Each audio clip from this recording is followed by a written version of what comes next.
శ్రీరామ కథ 21వ భాగం. మూలం శ్రీ వాల్మీకి మహర్షి, సంకలనం మఖ. అలాగే లక్ష్మణుడికి ఊర్మిళతోనూ, భరతుడికి మాండవికతోనూ, శత్రుఘ్నుడికి శృతికీర్తితోనూ వివాహం జరిపించారు.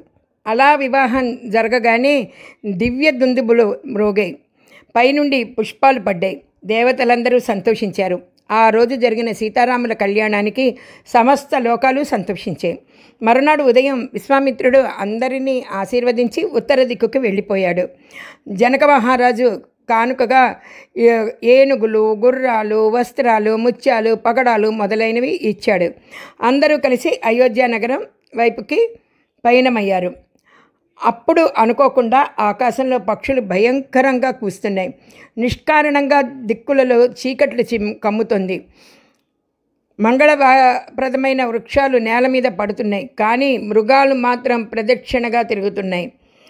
ఇదంతా చూసిన దశరథుడికి భయం వేసి ఏమి జరుగుతోందని వశిష్ఠుడిని అడిగాడు. ఆ శకునములకు గమనించిన వశిష్ఠుడు, ఏదో దైవిక సంబంధమైన విపత్తు వస్తోంది, కానీ మృగములు ప్రదక్షిణగా తిరుగుతున్నాయి కనుక నువ్వు ఆ విపత్తుని అధిగమిస్తావు అన్నారు. కాల రుద్రుడు వచ్చినట్టు విష్ణు చాపాన్ని పట్టుకుని పరశురాముడు వచ్చి, నేను ఈరోజే విన్నాను, శివధనస్సుని విరిచావంట. నీ గురించి విన్నాను రామా, ఏమిటి నీ గొప్పదనం? నువ్వు అంతటి వాడివైతే ఆ విష్ణు చాపాన్ని ఎక్కుపెట్టి బాణాన్ని నారిలో సంధించు అన్నాడు.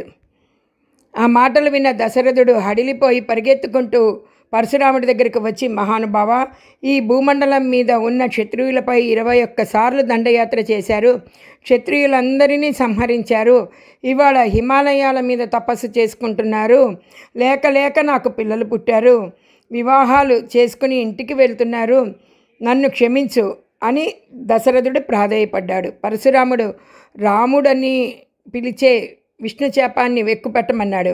అప్పుడు రాముడు ఇలా అన్నాడు, పరశురామ, నువ్వు విష్ణు చేపం ఎక్కుపెట్టి అని నన్ను ఒక పనికిమాలిన వాడిగా ఇందాకటి నుంచి మాట్లాడుతున్నావు.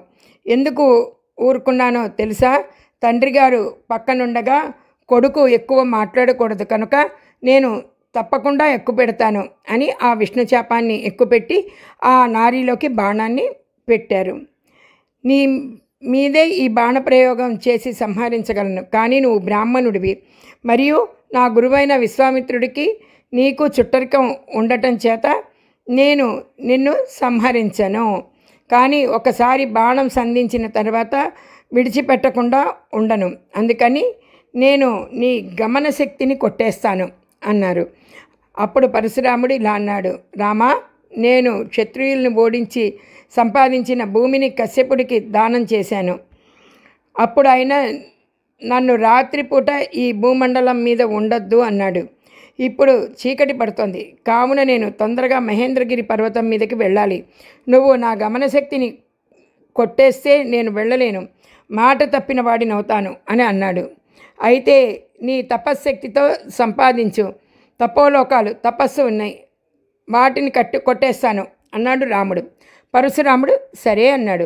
అప్పుడు పరశురాముడు తపస్సు చేసి సంపాదించుకున్న లోకాలన్నీ రాముడు కొట్టేశాడు.